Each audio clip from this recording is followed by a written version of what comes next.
രാജ്യത്തിൻ്റെ ഉപരാഷ്ട്രപതിക്ക് പെരുന്നയിലെ NSS സമാധി മന്ദിരത്തിൽ പ്രവേശനാനുമതി ഇല്ല പോലും. ഏറ്റവും പുതിയൊരു വാർത്തയാണ് പുറത്തു വരുന്നത്. എന്ത് രസകരമാണ് എന്ന് നമ്മൾ ചിന്തിക്കണം.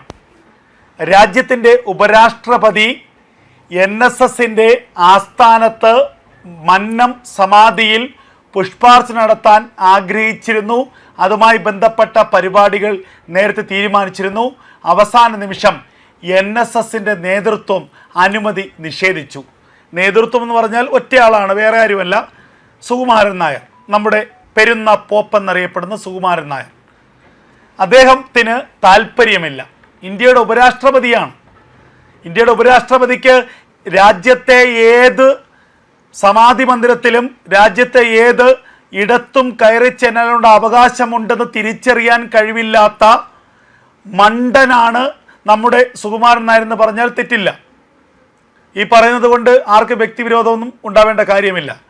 അല്പമെങ്കിലും സാമാന്യ ബോധമുണ്ടാകണം. ഇന്ത്യയുടെ ഉപരാഷ്ട്രപതിയെ ഒരു സമാധി മന്ദിരത്തിൽ പുഷ്പാർച്ചന നടത്തുന്നതിൽ നിന്ന് പിന്തിരിപ്പിക്കാൻ അല്ലെങ്കിൽ തടയാൻ ഏത് സമുദായ സംഘടനയ്ക്കാണ് യോഗ്യതയുള്ളത്, അനുവാദമുള്ളത്, അധികാരമുള്ളത്? ഇന്ത്യയുടെ ഉപരാഷ്ട്രപതി നാളെ പറയുകയാണ്, ചങ്ങനാശ്ശേരിയിലെത്തിയ ശേഷം പെരുന്ന NSS കോളേജിൻ്റെ ഹെലിപ്പാഡിൽ ഇറങ്ങിയ ശേഷം പറയുന്നു, എനിക്ക് മന്നം സമാധിയിൽ പുഷ്പാർച്ചന നടത്തണമെന്ന് പറയുന്നു. സുകുമാരൻ നായർ നെഞ്ച് പിരിച്ച് കൈയും വിരിച്ചു നിന്നിട്ട് തടയുമോ? അരിപ്പ പോലെയാകും നെഞ്ച് SPGയുടെ വെടിയേറ്റിട്ട്. അപ്പോൾ കാര്യങ്ങൾ ഇതൊക്കെയാണെങ്കിലും വെറുതെ വായ്ത്താളമടിച്ച് ആളാവാനുള്ള ശ്രമങ്ങളാണ്. ഇത് മാധ്യമങ്ങൾ വാർത്തകളുമാക്കുന്നു. ഈ കഴിഞ്ഞ ഒരു അരമണിക്കൂറുകളായി പുറത്തു വരുന്ന വാർത്തകൾ കണ്ടിട്ടാണ് ഈ ഒരു വാർത്ത ഞാൻ ചെയ്യുന്നത്. NSS ആസ്ഥാനത്ത് മന്നം സമാധി മന്ദിരത്തിൽ പുഷ്പാർച്ചന നടത്തുന്നതിൽ നിന്ന് ഇന്ത്യയുടെ ഉപരാഷ്ട്രപതിയെ സുകുമാരൻ നായർ വിലക്കിയിരിക്കുന്നു. ഇതാണ് വാർത്ത. ഇന്ത്യയുടെ ഉപരാഷ്ട്രപതിയെ വിലക്കാൻ ഈ സുകുമാരൻ നായർ ആരാണോ? ഇന്ത്യയുടെ ഉപരാഷ്ട്രപതിയെ വിലക്കാൻ ഈ സുകുമാരൻ നായർ ആരാണ്? കേരളത്തിലെ ഒരു സമുദായ സംഘടനയുടെ ഒരു ജനറൽ സെക്രട്ടറി പദം അലങ്കരിക്കുന്ന ഒരു വ്യക്തി. അതിനപ്പുറം ഇദ്ദേഹത്തിന് എന്ത് പ്രസക്തിയാണ് കേരളത്തിലുള്ളതെന്നും രാജ്യത്തുള്ളതെന്നും നമുക്കറിയില്ല.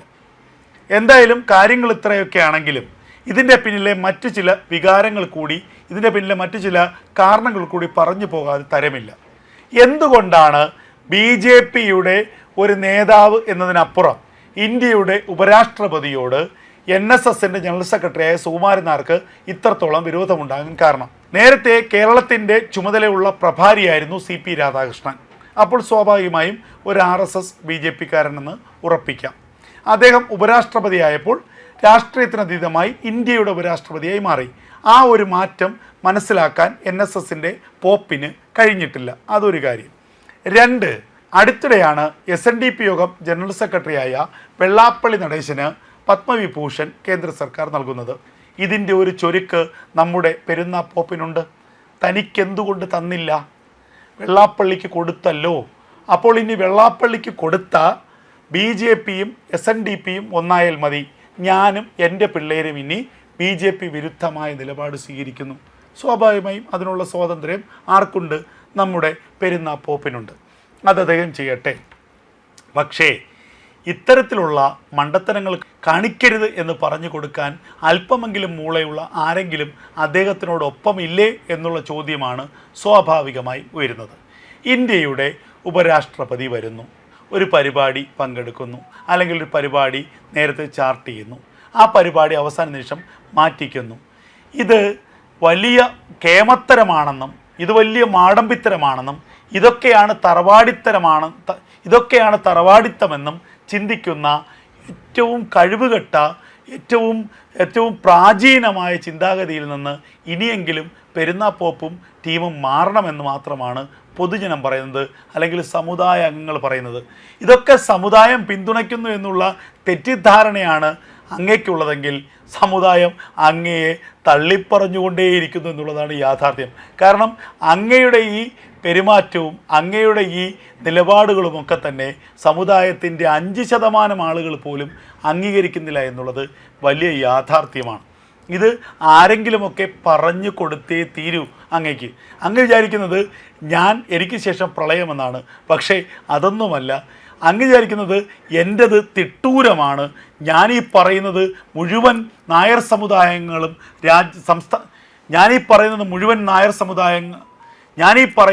മുഴുവൻ നായർ സമുദായങ്ങളും ഒരു മറുപടിയും കൂടാതെ കേൾക്കുമെന്നും എൻ്റേത് വലിയ തിട്ടൂരമാണെന്നും അങ്ങ് ധരിച്ചിരിക്കുന്നുവെങ്കിൽ അതൊക്കെ തെറ്റാണ്. അങ്ങയുടെ വാക്കിന് പുല്ലുവില മാത്രമേ സമുദായങ്ങളുടെ ബഹുഭൂരിപക്ഷവും കൊടുത്തിട്ടുള്ളൂ എന്നുള്ളതാണ് വലിയ യാഥാർത്ഥ്യം.